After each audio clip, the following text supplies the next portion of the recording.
आज सुबह सुबह फिर वही तमाशा। रानी फिर वही जिद पर अड़ गई। स्कूल भेजना ना हुआ। जैसे कोई कर्जदार है जिसे रोज मनाना पड़ता हो। रानी फिर वही रोज का नाटक। कितनी बार तुझे बोलूं कि वो तेरे साथ स्कूल नहीं जा सकती। रानी भेड़ के बच्चे को स्कूल लेकर जाना चाहती है। रानी क्यों नहीं जा सकती? तू कल उसे स्कूल लेकर कक्षा में ले गई, मैडम मुझे बता रही थी। उसने सारी कक्षा को गंदा कर दिया। 4 बातें सुनाई कि यह स्कूल बच्चों के लिए है या भेड़ के लिए। पर कक्षा तो पहले से ही गंदी थी। उसने थोड़ा सा और कर दिया। उसमें क्या हुआ? वो स्कूल जाएगी तो अब बाहर ही रहेगी, मैं उसको खाने का दे दूंगी। नहीं, वो स्कूल नहीं जाएगी। वहां जाकर तू सीख ले। यही अच्छा है, उसे कुछ थोड़ी समझ आएगा। क्यों नहीं समझ आएगा? उसके भी 2 कान, मेरे भी। उसके भी 2 आंख, मेरी भी। फिर उसको भी तो समझ आता है। माँ जानबूझकर ऐसी बातें उससे करती है जिसके वो अपने जवाब दे। अभी छोटी है तो उसकी बातें, उसके तर्क सुनने में अच्छा लगता है। एक बार बड़ी हो गई तो फिर कहाँ ऐसी बात करने वाली है। माँ भी फिर उसे उसकी भाषा में समझाती है। अच्छा, तू मत मान, स्कूल गई और उसे कोई खा गया तो मुझे मत कहना, फिर मत आना रोते रोते मेरे पास। बस अब यह तर्क काफी था। उसे समझाने के लिए, कम से कम आज के लिए तो काफी था। रानी की मिश्री छोटी सी भेड़ है। भेड़ का यह नाम भी रानी ने रखा है, मिश्री। उठते बैठते मिश्री। स्कूल जाएगी तो मिश्री सोएगी। रानी बार बार यही बोलती रहती थी। छोटी उम्र में क्या करना बड़ी बातों से, बस अपनी मस्ती में मस्त रहना। यही तो वो बात है जो हमें बड़े होने पर याद आती है। कोई दौड़ नहीं, कोई दुनियादारी नहीं, किसी से बैर नहीं। बस स्कूल की छुट्टी की घंटी बजी और दौड़ कर आई। मिश्री की रस्सी खोलने बस्ता ऐसे फेंका जैसे कि कल फिर से स्कूल जाना ही नहीं। यह आखिरी दिन हो स्कूल का। 6 नन्हे पैर निकल पड़े गांव भर में दौड़ लगाने के लिए। गांव की ऊंची पहाड़ी पर आजकल ताजा घास आई हुई है। यह घास मिश्री को खूब भा रही है। दौड़कर अपने आप ही रानी के आगे आगे निकल जाती है। रानी के हाथ में एक डंडा होता है जिस कारण थोड़ा समय उसे लगता है मिश्री को पकड़ने में। डंडा उनके लिए जो रानी को परेशान करेगा, उसकी खैर नहीं। पर किसकी मजाल की रानी से पंगा ले। गांव के कुत्ते देखकर अपनी अपनी गली में दूम दबाकर भाग जाते। मिश्री का भोजन तब तक चलता जब तक रानी को भूख नहीं लगती। जब भूख लगती तब माँ और घर की याद आती। अरे, तू रोज ऐसे ही बस्ता फेंक कर जाती है। देख आज तूने क्या किया। दाल के पतीले में फेंक कर गई। सारी दाल गिरा दी। अब फिर तुझे कांदे से रोटी खाना होगा।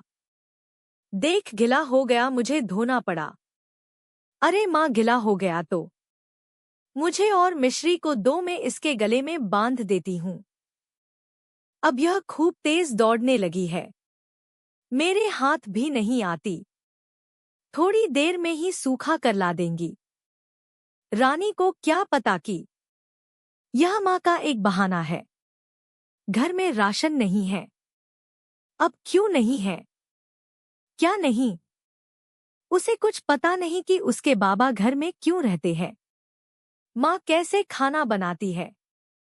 खाना आता कहाँ से है। बस भूख लगी तो माँ ने जो खिलाया खा लिया, जो बोला वो मान लिया। अभी उसकी दुनिया ही कुछ और है। सुबह होते ही वही परेशानी, रानी को स्कूल के लिए राजी करना। पर आज बात कुछ और है। आज उसे याद आया कि वो कितने दिनों से चप्पल में स्कूल जा रही है। रानी, तुझे रोज कुछ नया बहाना चाहिए मुझे परेशान करने का। बाबा दिन भर घर रहते हैं, उनको जूते लाने को क्यों नहीं कहती? मुझे कुछ नहीं पता जाना है तो जा, वरना वो रहे तेरे बाबा जाकर उनसे बात कर। रानी की माँ घर की हालत से आज ज्यादा परेशान लग रही है, वरना वो खुद ही उसे कुछ बोलकर समझा देती है।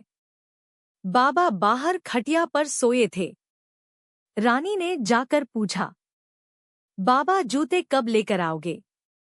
मुरझाया हुआ चेहरा लिए बाबा किसी सोच में डूबे थे। रानी के 3 बार कहने पर उनका ख्याल टूटा। टूटते ही बोले कि कल लाकर दूंगा पक्का।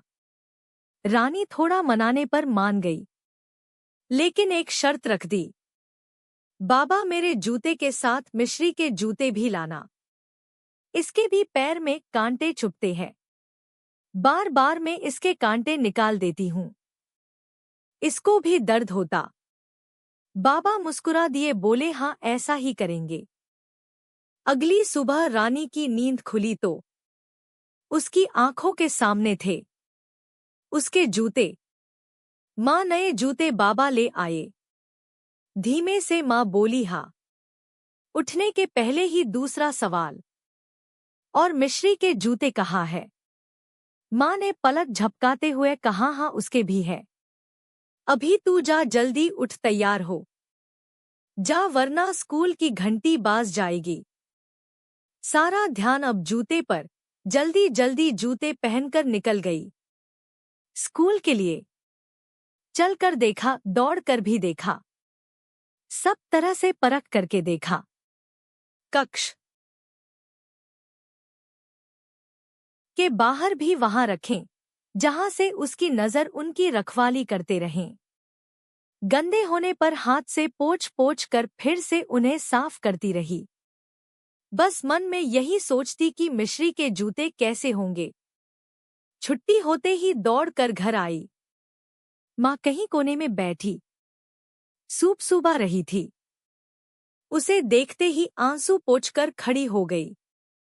माँ के आंसू दिखाई तो दिए रानी को। मन में सोचा भी कि पूछूं क्या हुआ, पर मन ने तुरंत पलटी मार दी। बोला, पहले मिश्री के जूते देख। माँ, मिश्री कहाँ है? उसके जूते कैसे हैं? देखना है, उसे पीछे बांधा है क्या? अब माँ उसे क्या समझाती कि बकरी जूते नहीं पहनती। उसके जूते घर के राशन के डब्बे मिश्री को बेचकर भरे हैं।